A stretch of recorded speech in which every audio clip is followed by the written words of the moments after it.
Budget কেন সবকিছুকে স্তব্ধ করে দেওয়া, বাংলাদেশকে পিছিয়ে দেওয়া, অনেক কিছু হয়েছে। 21 বছর আমরা কথাই তো বলতে পারিনি। বাজেট কিসের? এত কিছুর মধ্য দিয়ে কিন্তু দেশটা এগিয়ে যাচ্ছে এবং অনেক দেশ যারা বাংলাদেশকে অনুসরণ করবার চেষ্টা করছে। মাননীয় সংসদ সদস্য সহ অন্যান্য অংশীজনদের বাজেট বিশ্লেষণের সহযোগিতার জন্য আমাদের সংসদ কার্যক্রমের শুভ উদ্বোধন করা হয়েছে।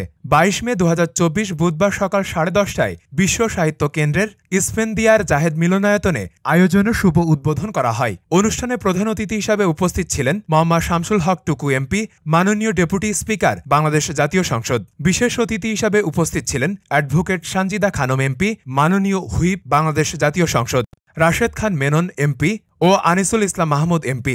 আমেরিকার মতো জায়গায় যে ডিমটা 2 বছর আগে যে ডিমের ডজন ছিল $3, সেখানে আজকে আমি গত মাসের হিসাবে করছি, সেখানে যে $14 হয়েছে 1 ডজন ডিমের দাম। তার মানে কি? তার মানে কি আমরা বাংলাদেশেরটাই দেখব শুধু, নাকি আন্তর্জাতিকভাবে যে হয়েছে সেগুলো আমরা দেখব? সেগুলো দেখেই তো আমাদের বিবেচনায় আনতে হবে। এখন এই ক্রাইসিসকে আমাদের অতিক্রম করতে হবে সবার সহযোগিতায়। এখানে সব জায়গায় যদি আমরা বিরোধী দলের ভূমিকা কথা বলি তাহলে তার হয় না। সাহায্য লাগবে, সবার সাহায্য লাগবে। এয়ারপোর্টে নেমে এসে 15 বছর আগে যে ছেলেটি বাংলাদেশ থেকে গিয়েছে, রেমিটেন্স পাঠাচ্ছে এই 15টি বছর, সে যখন বাংলাদেশে নেমে এয়ারপোর্টে নেমে যখন নামবে, তখন কি এই ঢাকা শহরকে চিনতে পারা যাবে? তখন সে তো মনে করবে যে আমি আরেকটি ইউরোপের কোনো কান্ট্রিতে, সে যখন সে এক্সপ্রেসওয়েতে উঠবে, ঢাকা এক্সপ্রেসওয়েতে।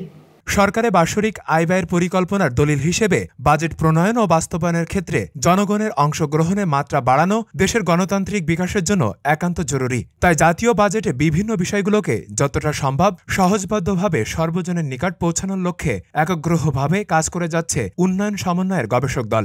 আদার একমাত্র পথ দেশত্ববোধ, মুক্তিযুদ্ধের চেতনাকে লালন করা, বাইরের ইঙ্গিত, বাইরের সুতা কেটে দেওয়া আর সঠিক বাজেট প্রণয়নের জন্য সহযোগিতা করা।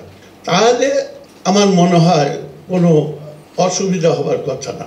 আর তা না হলে আমাদের আরো অনেক দূর যেতে হবে, ঠিক এইভাবে স্টেপ বাই স্টেপ। আমাদের সংসদ বাজেট বিশ্লেষণ অনুষ্ঠানে স্বাগত বক্তব্য রাখেন বাংলাদেশ ব্যাংকের সাবেক গভর্নর ও গবেষক উন্নয়ন সমন্বয় দলের সভাপতি ডক্টর আতিউর রহমান। বাজেট এখন আমাদের নিত্যদিনের আলোচনার বিষয় হয়ে উঠেছে।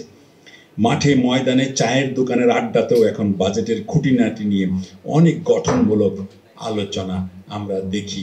আমরাই কিন্তু শুরু থেকে বলেছি যে একজন রিক্সাওয়ালা নিয়মিত কর দেন, যদিও পরোক্ষ, কিন্তু তাদের এই কথাগুলো অনেকে তুলে আনেন না। তারা যখন এক মুঠো চাল কিনেন কিংবা আটা কিনেন, তারা কিন্তু ভ্যাট দেন, ভ্যাটের খরচটা তারা বহন করেন। সুতরাং তারা নিয়মিত কর দিচ্ছেন এবং তাদের জন্য সেই জন্য রাষ্ট্রকে অনেক কিছুই করতে হয়। বাজেট অধিবেশন চলাকালে সংসদ সচিবালয়ের তত্ত্বাবধানে সংসদ ভবনের অভ্যন্তরে যে বাজেট ইনফরমেশন হেল্প ডেস্ক পরিচালিত হবে, সেখানে অন্যান্য কয়েকটি দলের সঙ্গে উন্নয়ন সমন্বয়ের গবেষক দলও উপস্থিত থাকবে।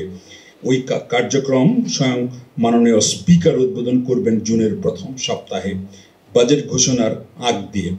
এই সুযোগে আমরা তাই আবারও মাননীয় স্পিকার, ডেপুটি স্পিকার ও সংশ্লিষ্ট সকলের প্রতি কৃতজ্ঞতা জানিয়ে রাখছি। আমাদের সংসদ মোটা দাগে 5 ধরনে কাজ করে যাচ্ছে: নাগরিক সংলাপ, গণমাধ্যমের বাজেট, প্রকাশনা, প্রশিক্ষণ ও সংসদের সেবা, যার প্রধান লক্ষ্য অংশগ্রহণমূলক বাজেটের মাধ্যমে গণতান্ত্রিক বিকাশ ঘটানো। ফেরদৌস সাগর, জাগরণ টিভি, ঢাকা।